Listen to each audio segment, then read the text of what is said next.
Welcome, everyone. My name is Alex Glaser. I'm an associate professor here at SPIA, joined with Mechanical and Aerospace Engineering, and I'm also part of C-PREE. And it's my great pleasure to introduce Dr. Ali Nouri today. Ali is actually a biologist by training. In fact, he has a PhD in molecular biology from Princeton University, 2006. Ali then went on to become a policy advisor for the UN Secretary General at the UN, both for Kofi Annan and Ban Ki-moon, before he came back, I think in 2008, to join SPIA as a postdoc for almost 2 years, working actually with our group, the Program on Science and Global Security, on biotechnology and biosecurity issues, including sort of the possibility of pandemics, which again, I won't comment too much on, but very prescient. He wrote a couple of papers together with Professor Chris Schreiber here that are actually quite relevant still today, many years later. In 2008, Ali finally went to DC, and I think he never came back. He worked with 2 senators, Jim Webb and Al Franken, for about 10 years, I believe, as a senior policy advisor. Until Al Franken resigned.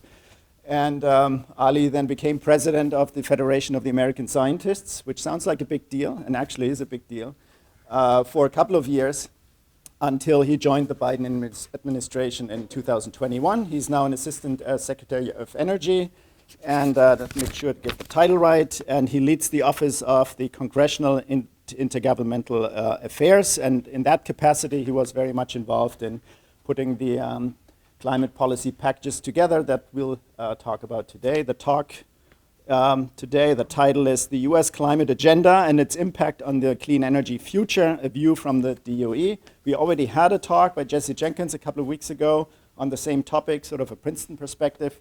Now we're getting the government perspective. Thank you for joining. It's great to have Ali here, and we're looking forward to your talk. Thank you so much, Alex, for that generous introduction and for inviting me to speak here. Such a pleasure to be back at Princeton. And as Alex said, I currently run our Office of Congressional and Intergovernmental Affairs at Princeton and, at the Department of Energy.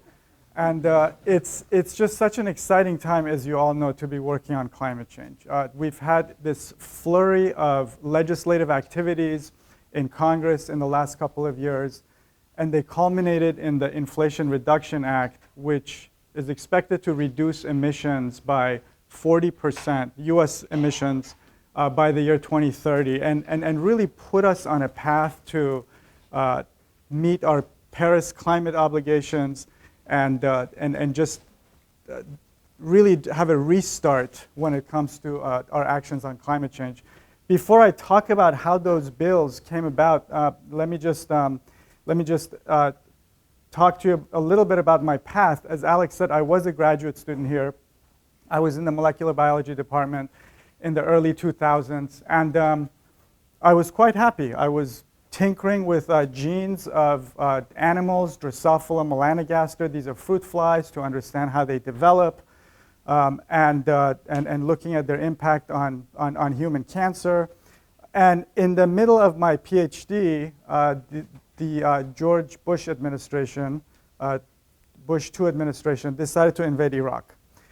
And this decision really caught a lot of folks by surprise, myself included. And I think a lot of folks were just both frustrated and just couldn't comprehend how decision makers at the highest levels of our government made such a fundamental decision with no evidence, no facts, really no science behind it.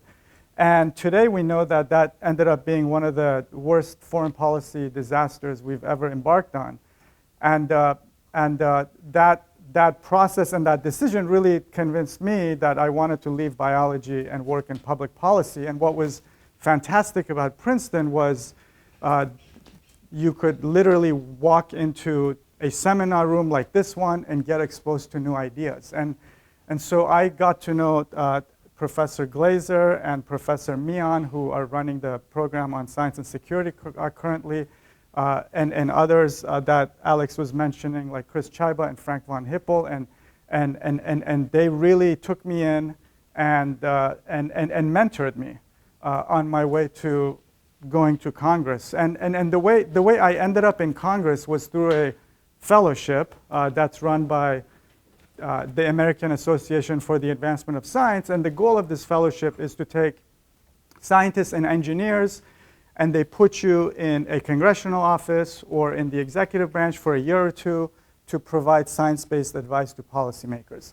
And I landed in the office of Senator Jim Webb. This was 2008, 2009. And I was Senator Webb's Energy and Environment Advisor and Science and Technology Advisor at the time. And it was an interesting time to be there because it was really the last time Congress tried to move forward comprehensive climate change legislation. Of course, it didn't work. It took another 13 years to actually get the bill enacted. At the time, that bill was called Waxman-Markey, you'll remember. It moved through the House of Representatives fairly quickly. But then once it reached the Senate, the votes were just not there. So the Senate never even took a vote on that piece of legislation. So I want to just spend a few minutes talking about what some of the differences were between the 2009 experience and what we experienced in this current first 2 years of the Biden administration. And I think in some ways there were similarities. In both cases, you had new presidents. You had big momentum for addressing climate change. These new presidents were coming in after their predecessors largely ignored climate change. In the case of President Obama, his predecessor was, of course, George Bush. And in the current case, the Trump administration really didn't take any actions on climate. So in both cases, there was a lot of optimism that we were going to finally have the moment and address the issue. And I think there were really three big differences that resulted in success this time around. For one thing, I think the world has changed, right? The world is in a different place, and there's just a lot more awareness when it comes to the linkage between anthropogenic carbon and extreme weather events. It's almost become a kitchen table issue, even when just watching the news from the aftermath of the devastation that Hurricane Ira has brought. You regularly hear news anchors talk about how the waters were warmer than average and how this contributed to the strength of the storm. And it's really become part of our discourse in a way that just wasn't the case back in 2009. And I think that has also really enabled conversations both in the public but also in policy circles around this issue to take place and without disinformation, without as much disinformation that we were experiencing back in 2009. So I think the awareness factor is one. The second piece, I think, you're talking about very different policy tools to address the crisis today than what we were talking about back in 2009. So in 2009, the policy tool was called cap and trade. And essentially the way the cap and trade works is you establish limits on how much polluting industries, whether they're power plants that run on coal or natural gas, or whether they're industrial facilities. You establish caps on the level of CO2 that those industries are able to, allowed to emit. And if they bust their caps, they have to pay a penalty.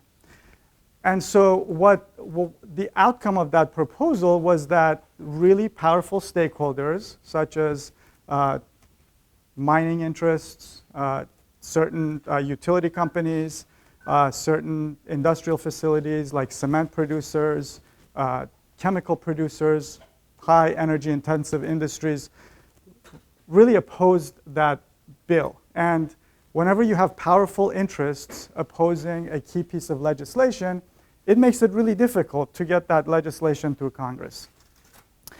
In this particular, in the current case with the Inflation Reduction Act, it was an entirely different approach. It was really an incentive-based approach where the federal government essentially decided to go into partnership with the private sector, with nonprofits, with communities, to really incentivize the transition from polluting energy to clean energy through things like loans, tax credits, grants, so on and so forth. And so not only did we not have the same kind of stakeholder opposition to the bill that we've seen in the past, but we actually had a lot of groups, whether they're clean energy companies or environmental justice advocates or climate change champions, really rally around this bill. And I think that really helped get these bills across the finish line. And before I talk about what's in the bill mechanistically and how they work, I also just want to take a couple minutes to talk about the process and really how it was that these bills passed both bodies of Congress. So there's two bills essentially that I'm going to talk about. There's the bipartisan infrastructure bill, which passed in 2021, and the Inflation Reduction Act, which just passed more recently, a couple of months ago.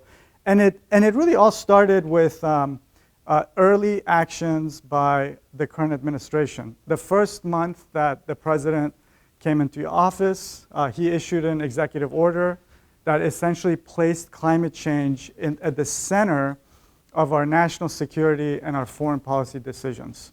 And that was a really unprecedented executive order that really elevated the issues to the top of the agenda, really. 1 month after that, the president rejoined the Paris Climate Accords with the goal of the United States and other countries that are signatories reaching net zero goals, in our case, by the year 2050.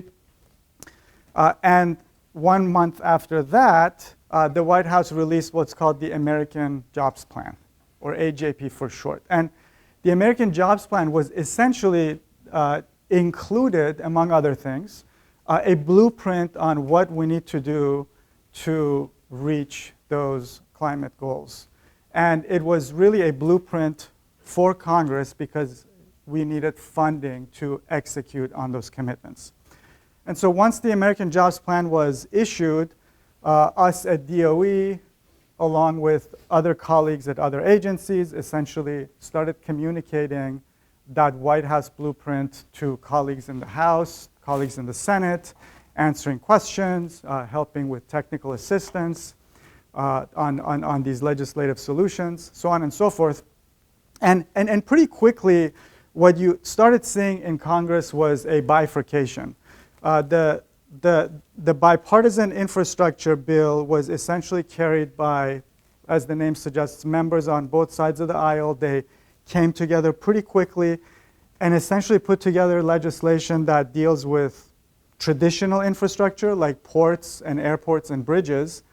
And there were voices, including Secretary Granholm at the Department of Energy, other voices in the administration, as well as members in Congress who really made the point that clean energy infrastructure is also part of our national infrastructure and really should be included in this legislative effort.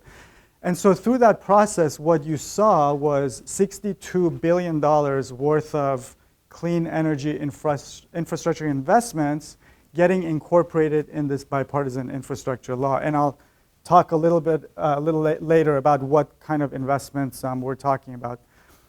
And that bill had 19 Republicans in the Senate. It had not as much bipartisan support, but it still had bipartisan support in the House, and it went through relatively quickly.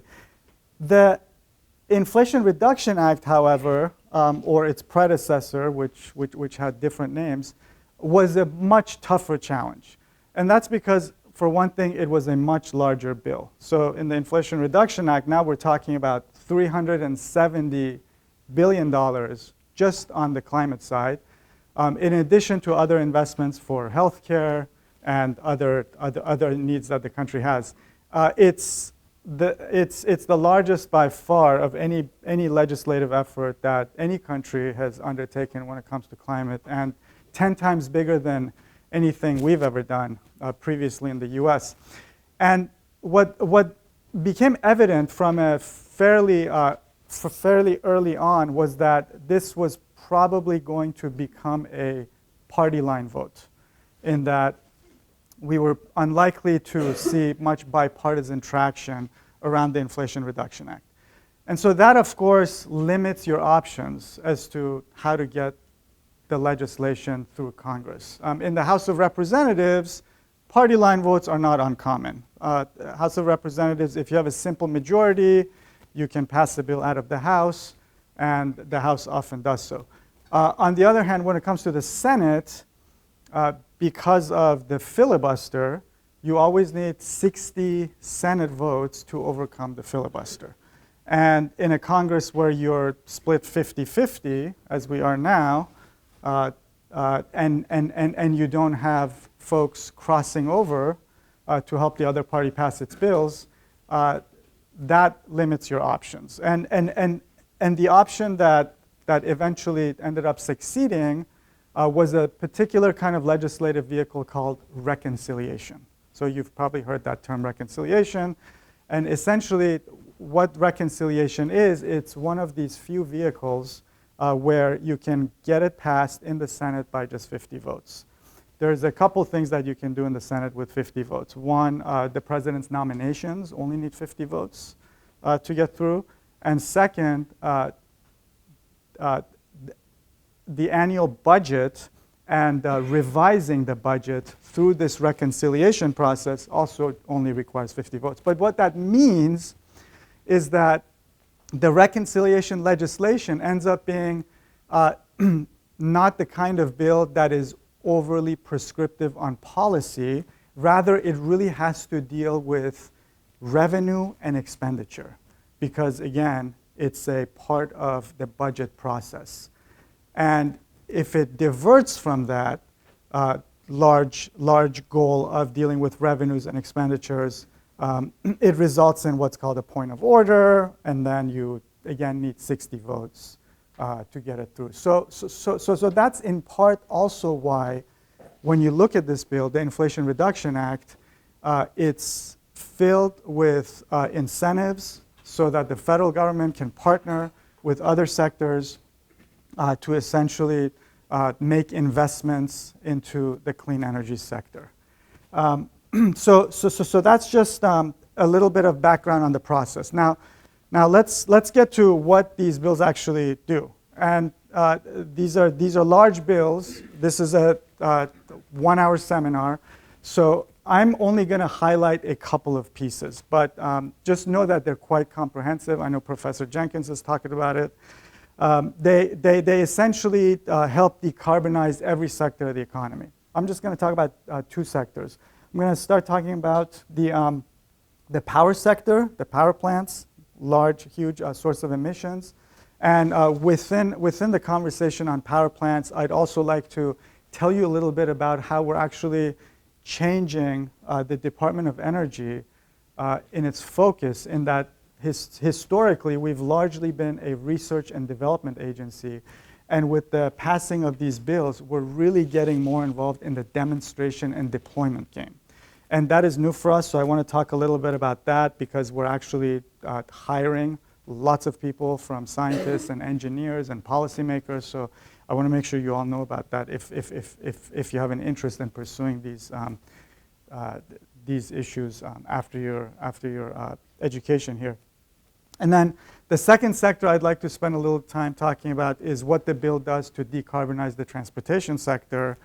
And within the context of transportation, I'd also like to tell you a little bit about what the legislation does to really help jumpstart domestic manufacturing on clean energy. Because as you know, for a number of technologies, excuse me, namely solar and electric vehicle batteries, excuse me,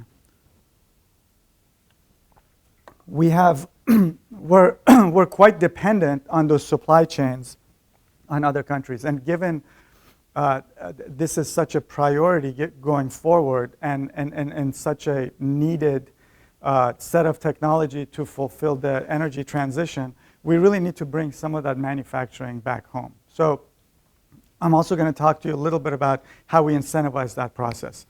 So starting with the power sector, as I said earlier, the bill reduces overall emissions from the power sector by 40% by the year 2030. And one of the major tools it uses to do that is to extend clean energy production tax credits for 10 years. So currently, if you're producing renewable power from wind, solar, other renewable technologies, you qualify for these tax credits, but usually Congress only extends these tax credits for 1 year, sometimes 2 years. Sometimes Congress misses the extension altogether. And this really doesn't give industry the financial certainty it needs to deploy large levels of renewables. And so this bill does two things that are really critical and perhaps the most important aspects of the bill when it comes to climate mitigation, in that they extend these tax credits for 10 years. So one, it's the duration, a 10-year certainty.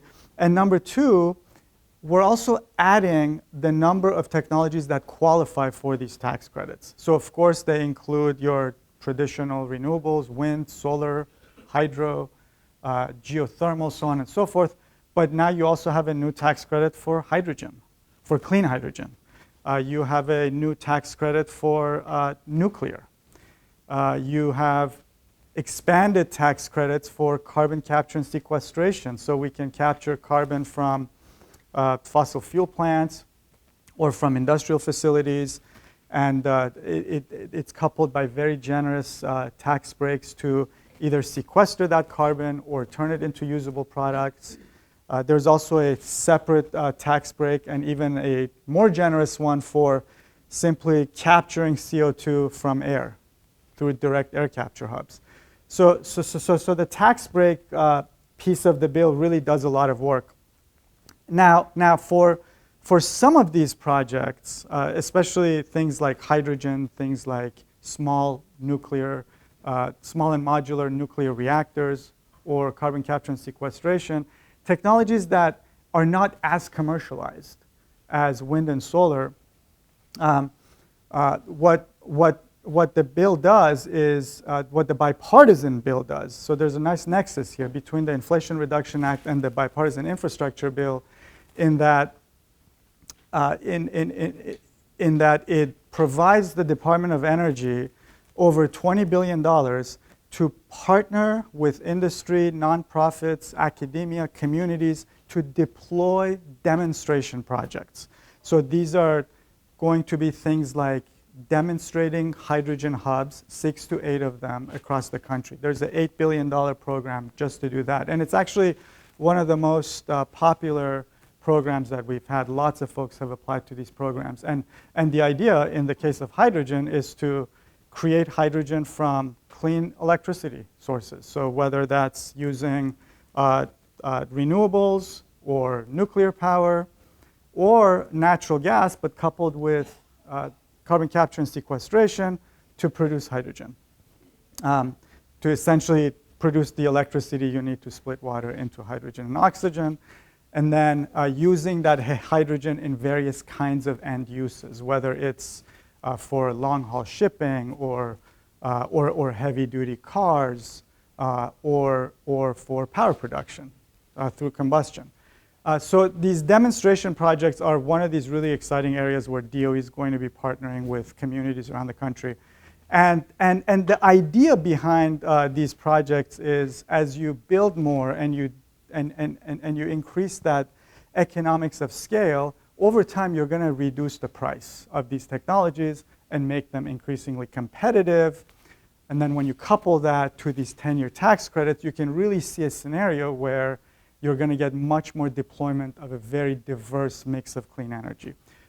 Somewhat similar to what we've seen happen with wind and solar, right? One of the things I wanted to mention earlier that slipped my mind, speaking of solar prices coming down, back in 2009, one of the arguments we were hearing by opponents to climate change was that the clean energy transition was just not possible because it was going to be too costly, right? And you'll recall back in 2009, solar energy was more expensive than coal or natural gas.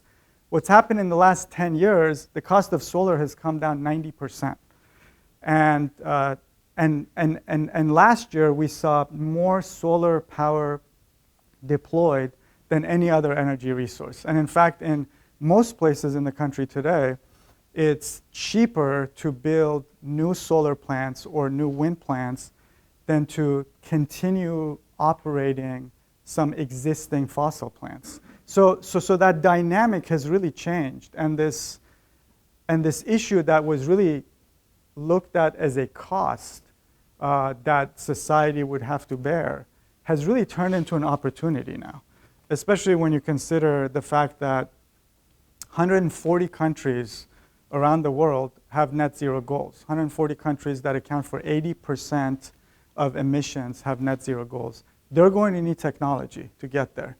And so whoever develops that technology is going to reap an enormous economic opportunity. According to the International Finance Corporation, the opportunity just in emerging countries is $23 trillion. So some of the ideas behind these bills is to really deploy more, produce more, bring down the cost of these technologies, and make them increasingly competitive. And to do that, the department has actually created an entire new division focused on deploying energy infrastructure. So previously, as I said, our focus has been largely R&D. Now we have a new undersecretary slot, and that undersecretary is going to oversee a set of offices, including these demonstration offices for deploying hydrogen and carbon capture and other technologies. The president has just nominated David Crane, who's the former CEO of the energy company NRG, whose job was to build power plants and other energy resources. So someone who really knows how the private sector works and really knows how to develop these partnerships to deploy more of these energy technologies. Now, as we do that, it's critical to work with communities, because these projects are only going to succeed if we have uptake and interest from communities across the country. And so one of the offices under this new undersecretary division is actually the Office of State and Community Energy Partnerships.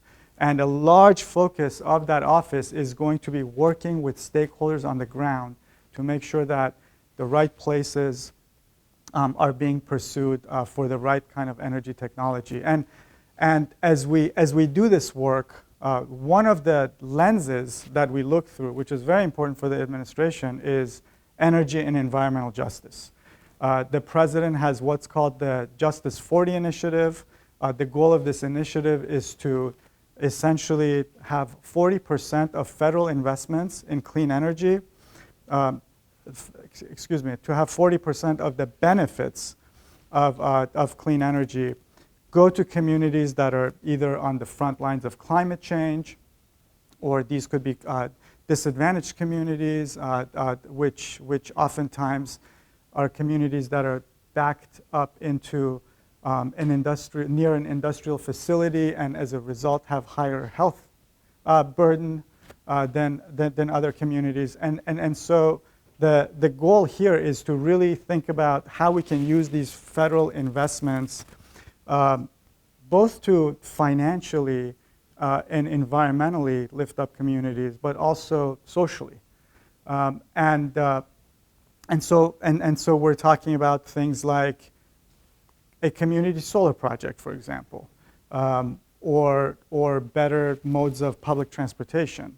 One of the issues that the Inflation Reduction Act is really bullish on is electrification.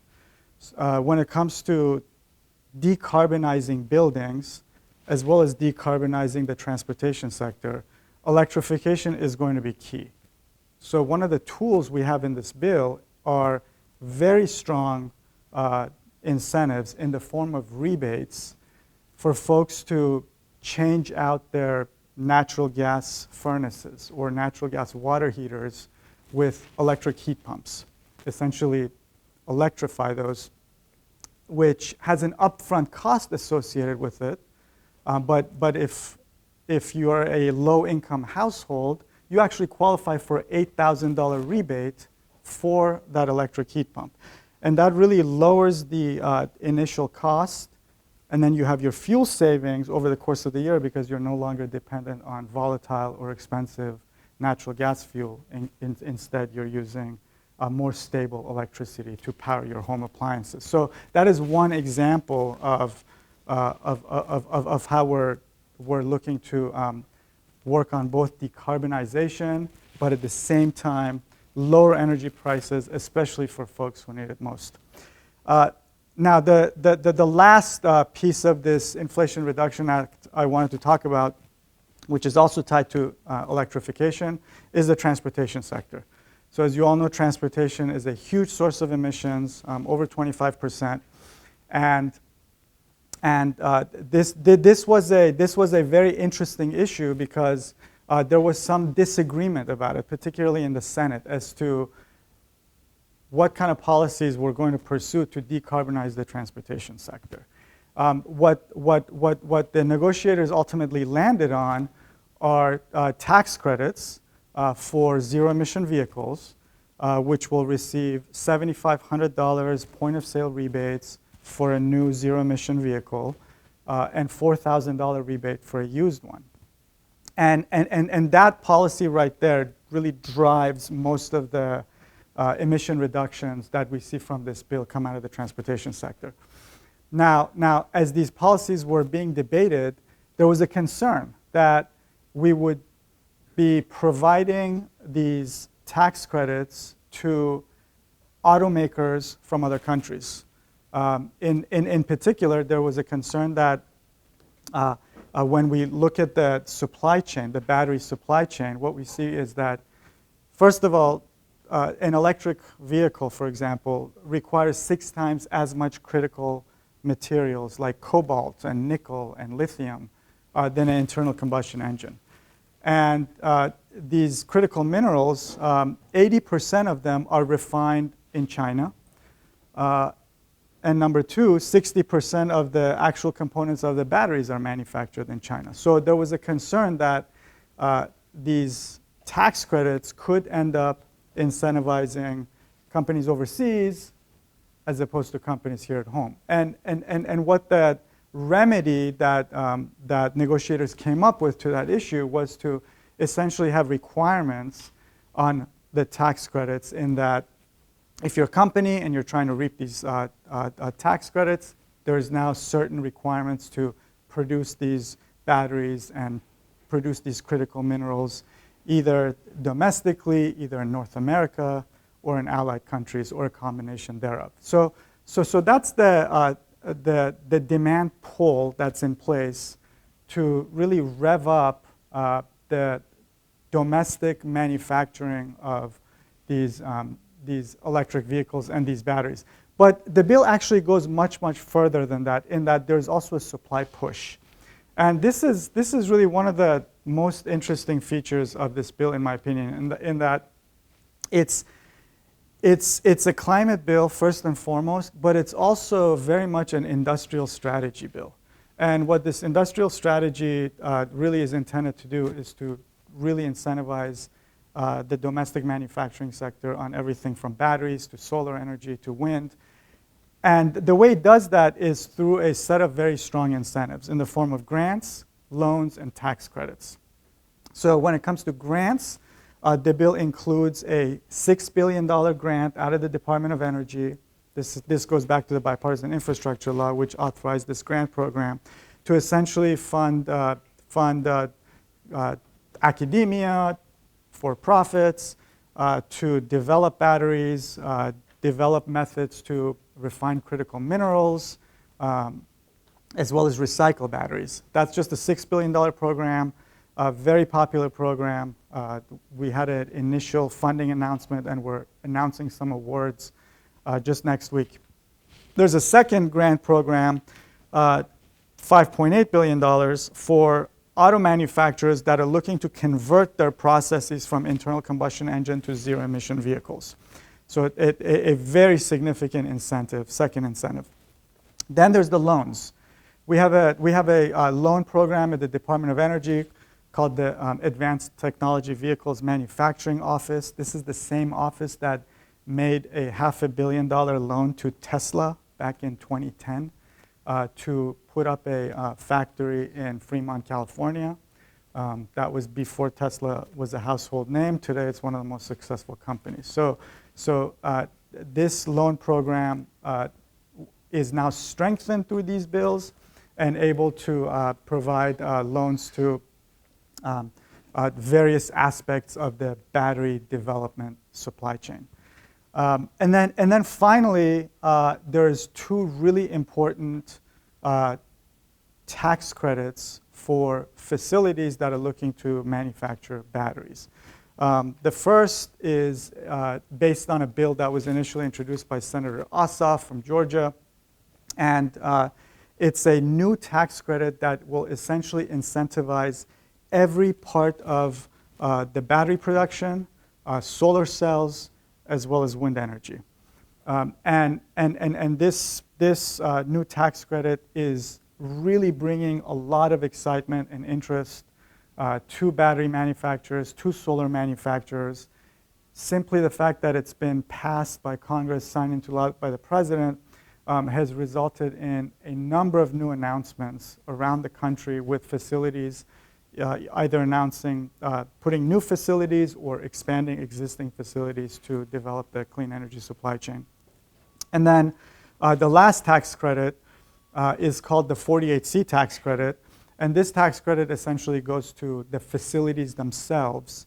So if you're building a facility or retrofitting a facility within which you're going to produce clean energy, you qualify for this tax credit. And all of this is really a comprehensive way to really provide the support that we need to compete in this space. The 48C tax credit in particular is also interesting in a different way, in that it's a $10 billion tax credit overall. $4 billion of it is essentially earmarked for energy communities. So these are communities that have traditionally, for example, had a coal mine or have run a coal-fired power plant and are now looking to transition to clean energy. And we're already seeing a lot of activity in some of those areas in the country, whether it's Appalachia or whether it's Wyoming, where, for example, former coal mine workers are now looking to become a part of the new clean energy workforce. And when you look at the fact that in the first 15 years of the century, we lost 60,000 factories around the country, and you see the kind of energy, the kind of momentum that we're bringing back with the passage of these bills, is just a very exciting thing to watch. So that's just a glimpse of what these bills do. In conclusion, I just want to say none of this would be possible without all the work that the climate change community, all of you, the environmental justice champions, who together really created a movement around this issue. And it was because of that movement that we saw these issues get elevated to the highest levels of government. And now we have the tools that we need to meet our clean energy and climate goals, but it's just the beginning. The passage of the bills is just the beginning. We now have to implement it. And that's going to be a lot of work. It's going to be a lot of exciting work. It's going to be a lot of hard work. And we need you to partner in that work. And as I said earlier, the Department of Energy is building out our Clean Energy Core. We are hiring, and we look forward to having you join us. Thanks again for having me today.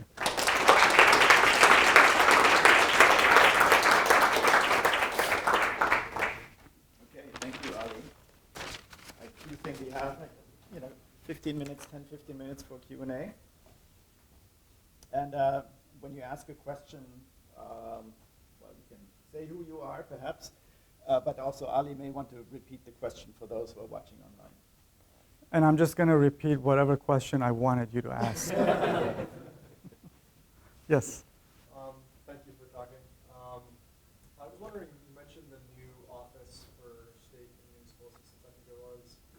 Do you have a sense of what kind of tools that are at your disposal to help states and municipalities? Or is it like technical assistance through the labs or loans, or what might that look like? Great question. All of the above. So the question is, yes, so the question is, in this new Office of State and Community Engagement, which we're building under the new Undersecretary for Infrastructure, what kind of tools do we have to work with communities? One is funding. So the Inflation Reduction Act provided roughly $30 billion to the department for various projects. The Bipartisan Infrastructure Law provided $62 billion.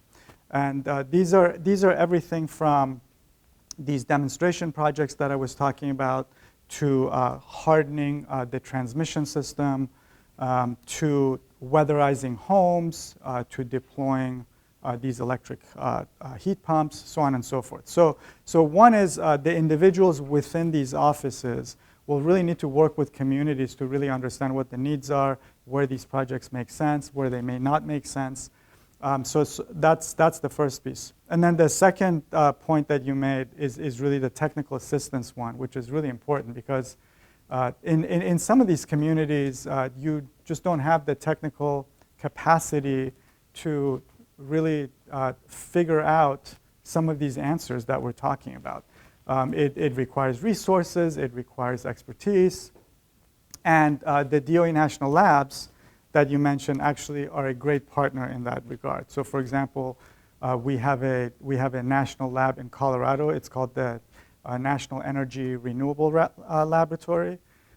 And there are experts there who not only innovate the next generation energy technology in the lab, but also have a role in engaging communities to address some of these technical issues in the form of technical assistance. So we're looking really at the whole picture and really looking forward to get out there and work with those communities, come up with those right set of tools.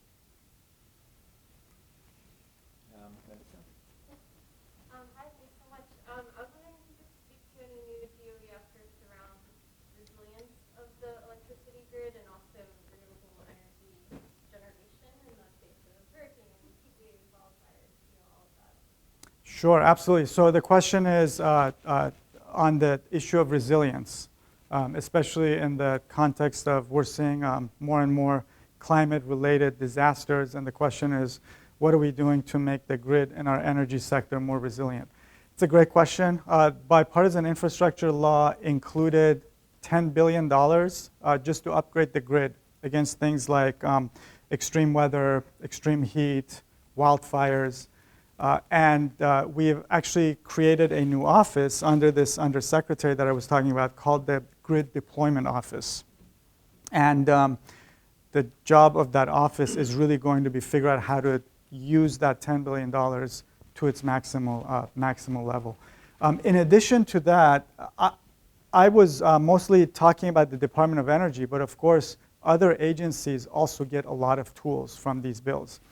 For example, the Environmental Protection Agency will be running several grant programs to help resilience, as well as running a green bank. There's a $27 billion green bank that the Environmental Protection Agency will be running. And that green bank will be able to also fund a lot of those projects, whether it's on the resiliency side or whether it's a distributed solar or distributed wind, so on and so forth. So really a whole of government approach that we're taking to this issue.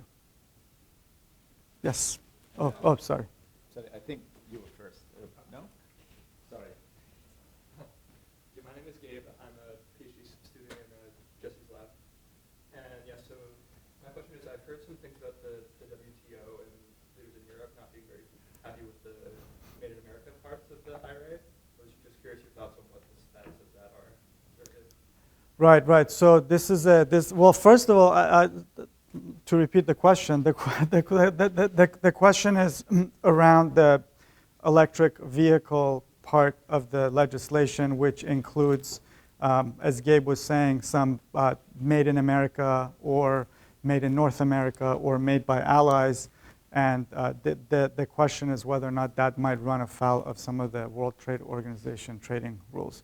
And since you said you're from Jesse Jenkins's group, I should mention that the Princeton Repeat Project and what Professor Jenkins and other modelers have done really along the entire path of these bills from start to finish have really been instrumental. I mean, this process was really a science-based process in that at every juncture when various kinds of bills and policies were being discussed and debated, the staffers who were writing these bills really made sure to keep the integrity of these bills as far as emission reductions. And so every one of the programs were assessed on the emission reduction merit. And if it wasn't for the modeling support from you all as well as others, that would not have happened. So really appreciate the work on that front. On the Made in America piece, this was a contentious issue because the question really was the question that folks were grappling with when this bill was going through was whether or not we even have the capacity to meet some of those requirements. And some automakers, I think, were of the view that we will get there. Others were saying these requirements are too stringent and we're not necessarily going to be able to ramp up production of these critical minerals in particular. I think at the same time there is a real desire to bring back that supply chain. There's a real push to do that. There are both in terms of critical minerals processing as well as manufacturing. I think there's a real desire to bring that supply chain back home. And as far as where the World Trade Organization is going to land on it, it's ultimately going to be the Department of Treasury that's going to write the final regulations based on the legislation. And that process is probably happening as we speak. They're doing that in consultation with some of the other agencies, including DOE. And I suspect one of the issues they will be looking at closely is what you just raised. So, to be continued. You perhaps next, and then in the last row. Sure. So thank you for your talk. I'm Sam. I used to work in hydropower as a design engineer with the Corps of Engineers. So my question is, when you're going into these hydropower plants, it seems like you're in the Cold War again. The technology hasn't really evolved. I'm looking at plans, and they're from like the 1920s sometimes. So to me, with hydropower, it seems like there's a giant gap of potential that we can have. And when the infrastructure came in last year, all we were doing with that money is just replacing parts. We're just, just making the same thing over again. So my question is, with the DOE, is there any new innovations going on with hydropower? And if not, why is the strategy so focused towards solar and wind? The question is really around hydropower and what the DOE is doing to also promote hydropower. You're absolutely right in that hydropower has tremendous potential, clean source of energy. DOE does have a water power technologies office, and that office does fund work both at universities as well as industry to develop new technologies for the next generation of hydropower. Now, of course, when you have offices with more funding, you can always do more. So that would be great. But having said that, we do have a robust program, and it certainly is one of the areas that we are excited about. Okay, I think let's collect two more, and then probably have to wrap up. And I have in the last row, and then.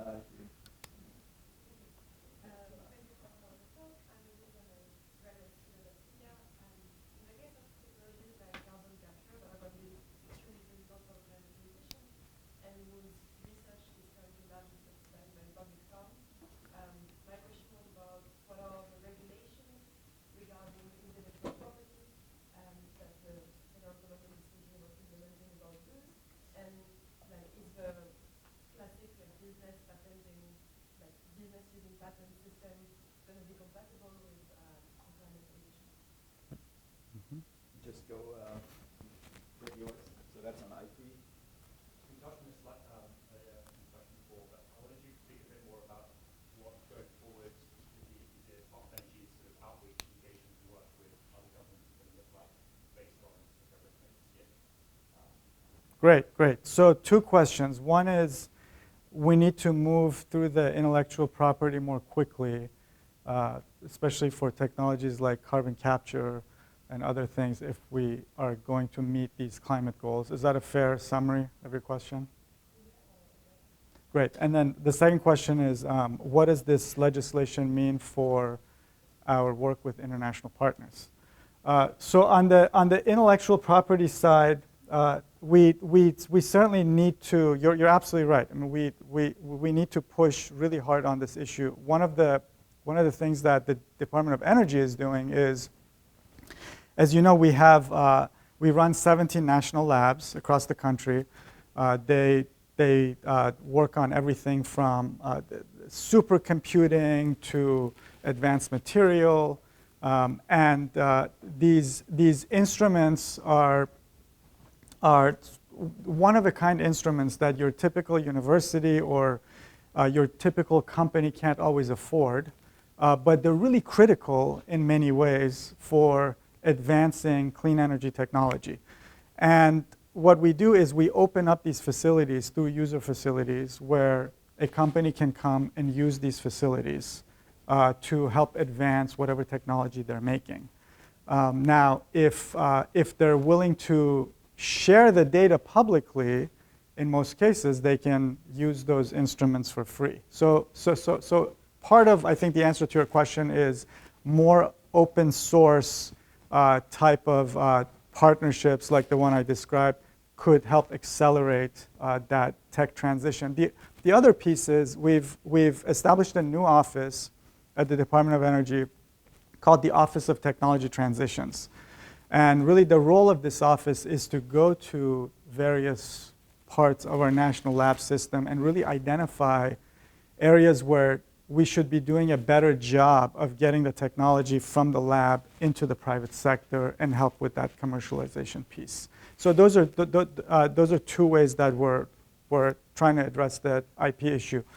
And then on the last question, on the international side, really one of the reasons, I mean, another reason this bill is so exciting is because finally we have comprehensive legislation that can really put us on a path to meeting these targets that we've been negotiating and promising in these international conversations. So I think at the very least, they just give us a leg up in future negotiations because we're doing this work. And I think it in many ways gives us the moral high ground to speak to the rest of the world in a credible way when it comes to dealing with climate change.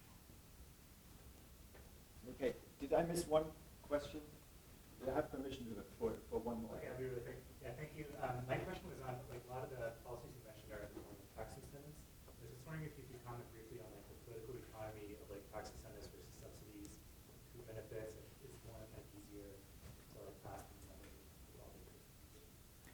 Well, in terms of, so the question is, what are the relative benefits of tax incentives versus grants and loans? Is that a fair characterization? I think they're both important. The tax incentives will mostly be run by the Treasury Department. The Department of Energy will certainly be in a consulting role. Whereas the grants and the loans are, for us, going to be a much more hands-on approach to really work with the companies, work with the universities, work with the nonprofits to really help shape some of these programs and some of their outcomes. So they're certainly more intensive when it comes to human capacity than the tax incentive side, but I think they also address a different kind of problem. The tax incentives are largely going to go to technologies that are already mature, and you just have to put steel in the ground and produce that energy. Whereas in the case of loans and grants, I think it's a little earlier on the commercialization, on the pathway to commercialization, where you need more partnership, more involvement with government to get your technology to the place where it can be deployed and take advantage of those tax incentives. Okay.